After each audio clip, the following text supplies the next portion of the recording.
and I'm so excited to do this for Farnoosh and Tim. Adam, Farnoosh's dad. I'm very happy to be part of this exercise and looking forward for Farnoosh's wedding. Finally. Yeah.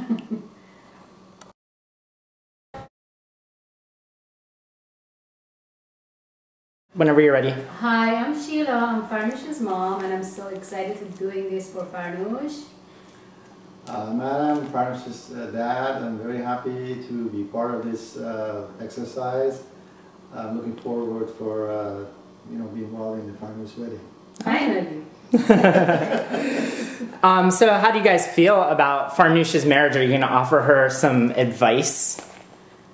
I think she's pretty smart enough to, and I trusted her decision and everything. So far, I give her advice here and there, and she follows my advice, even though she doesn't admit it sometimes.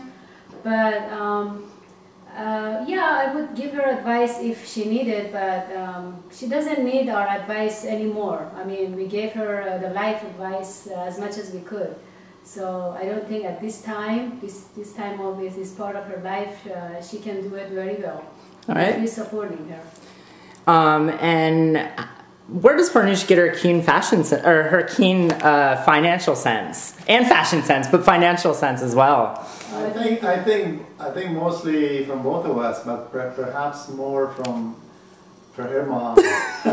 Yes. Because she definitely spent more time with her during her childhood. Exactly. I was working pretty much. That's right. Every day. So, but as yeah, I think she can maybe talk more about that. Yeah.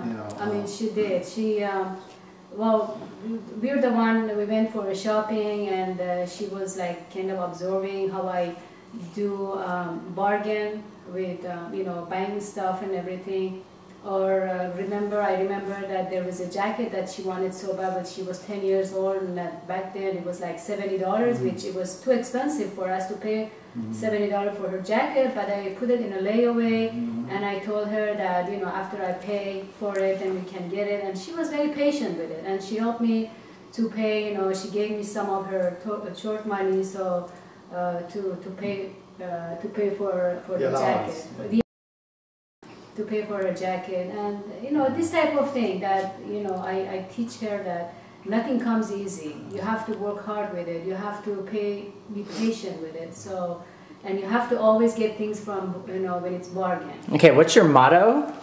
My motto is that you always get a good brand, you always get good quality, but you don't pay a lot for it.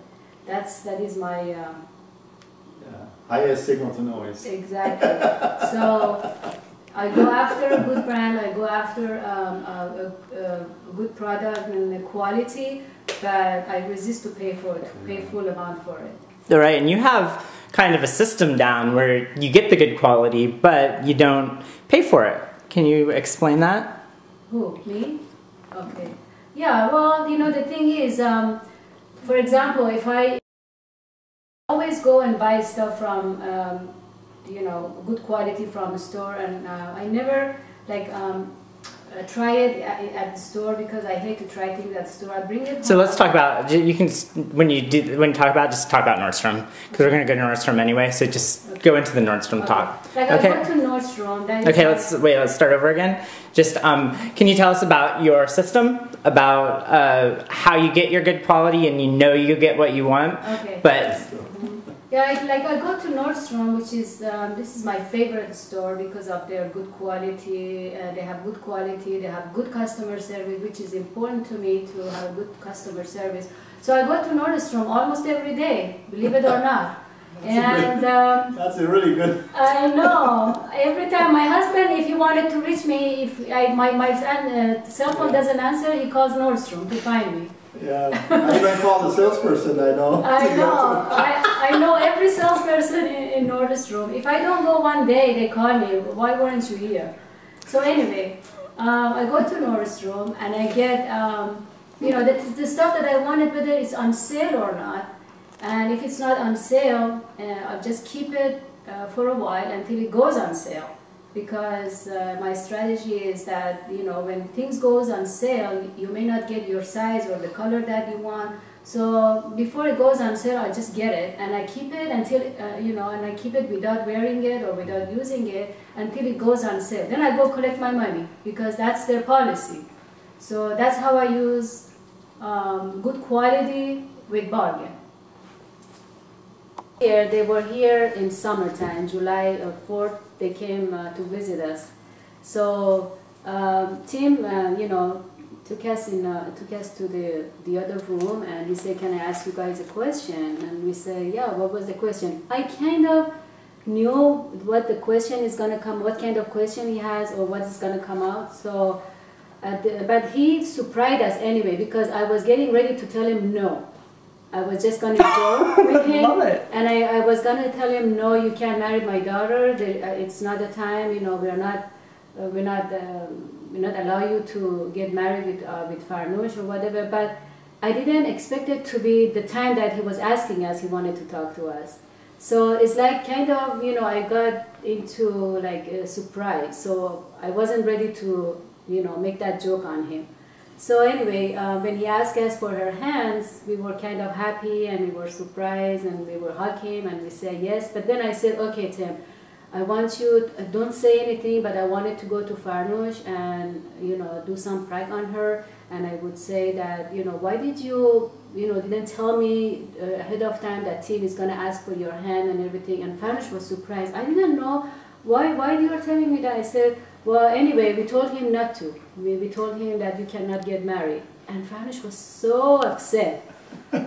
She was so upset. He said, "Mom, don't you want me to get married? Don't you want your grandchildren?" I said, "No, who said that? I don't want grandchildren. I'm young and I'm too young. I don't want grandchildren."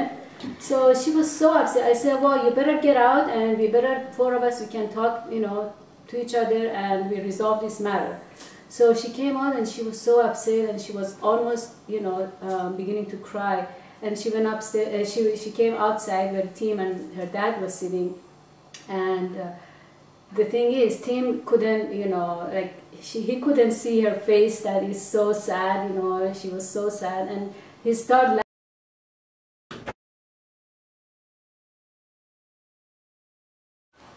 All right, tell us about your prank. Oh my God. I was going to do a prank on Tim when he was asking for Farnoosh's hand, but I caught up in a moment when he asked me, and I couldn't do it on him. I was so excited, and so, you know, I couldn't do a prank on him, but I had to do that prank because I was working on it for a long time. I had to do it on somebody, so... Okay, Sheila, let's stop. I want to go back. Tell because I don't think it's going to be clear what the prank is, because we just kind of jumped into it. So tell what the prank was at the beginning. Okay. So the prank was, I was going to tell him no. No, okay. He was asking for Farnoosh's hand in marriage, right, yeah. And I was going to tell him no. Okay, let's start again. Sheila, can you tell us about your prank? Okay, oh my God, this prank. I was working on this prank for a long time, so when Tim is going to ask me for her hand, I was going to say no. I'm not ready for it, and obviously you guys are not ready for it, but I cut off in the moment, you know, I couldn't do it when he asked me for her hand. So, you know, obviously I was so surprised and I hugged him and I said yes and everything, but I had to do that prank on somebody. I couldn't get that, you know, let that go. So who's better than Farnoosh? So, and I asked him that you have to get involved with my prank. I'm going to tell her no. So I went to Farnoosh and I said, why did Tim ask me for your hand? And you know that I wasn't ready for it. I'm going to say no. So anyway, she was kind of so sad, and you know, it was surprised that I'm saying that. And she said, "Mom, you don't want to have your grandchildren, to see your grandchildren?" I said, "No, I'm too young for my grandchildren. What are you talking about? You cannot marry Tim. That's it, period." So it went for a while, and then afterwards we told her that this is just a joke, and she was happy about it afterwards. So then, you know, Tim took us to lunch and everything was perfect. Right, Adam, can you tell us what is the most important part of any wedding? I think the most important part of any wedding is, as far as I'm concerned, entertainment, dancing, and open bar. You know? That's what I would say. But you know, I think dancing is probably, as far as personally, that's the biggest part of the thing that people remember in any wedding, especially you know in the Farnoosh wedding. You know, it would be very nice to have some Persian dancing. You know, because it would be very nice for other people, other culture to see. You know, and then that brings people together. I think that would be a lot of fun. Do you like to dance? Oh, definitely. I cannot resist. You know. Definitely will dance, yes, yes.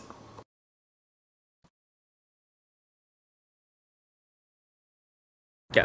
So what we're doing, I bought the shoes which I'm going to return because, but I know they don't have my size, I already know. So I'm just going to return and I'm going to go to a different Nordstrom which is like 10 miles away from here to get my size. So that's where we're going and I'm going to see my friends. Hello, Sheila. Oh, hi, Abina. How are you? Good to see you. Thank you. You're here again. I'm my here goodness. again. Yeah, you got my message? Yeah, got your message. Good. This is my favorite shopping assistant, Abina. And she's my from favorite Nordstrom. customer. Oh, thank you.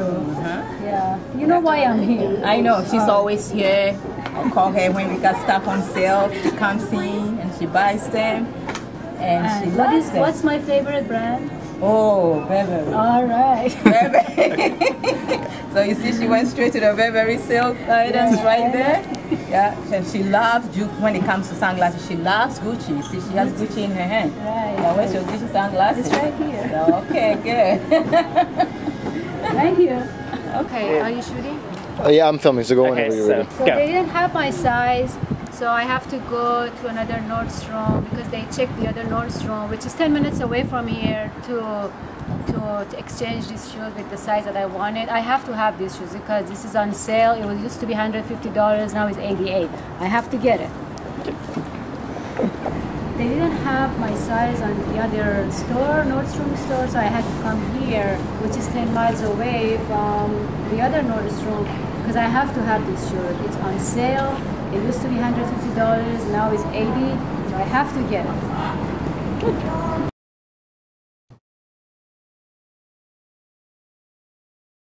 One, two, three. Hi, I'm Sheila. I'm Farnoosh's mom. I'm excited to do this, being part of this project for Farnoosh. I'm Adam, Farnoosh's dad, and I'm very happy to be part of this whole exercise. I said cheers to Tim and Farnoosh and say, and wonderful life together. And then So let's dance now. let the dancing begin. Perfect. No. Okay, here. This is good. Should I do it? Oh, you're gonna push play? I think it's on, right? We're just Oh, you're just gonna leave it on. You Keep it on. keep it on You can increase the voice, you know, the volume. with the plus. Yeah. Okay, Should we say? go. Okay, this is cheers to Farnoosh and Tim. And let's dance. Wait, hold on. Let's Yeah. dance. One more time. Yeah. Go. Yeah, Look look at the at that. camera. I'm confused. Cheers to Farnoosh and Tim. And let's dance now. No, you have to say something. Okay, Before cheers. That's done. Cheers to And Farnoosh and to- Tim and to a wonderful life together. And to I have to wonderful, say- yeah. and To a their wonderful life together. Now let's dance. All right, one more time. Okay, so make sure, yeah, look at the camera. Cheers to Farnoosh and Tim. And a wonderful life together. Now let's dance.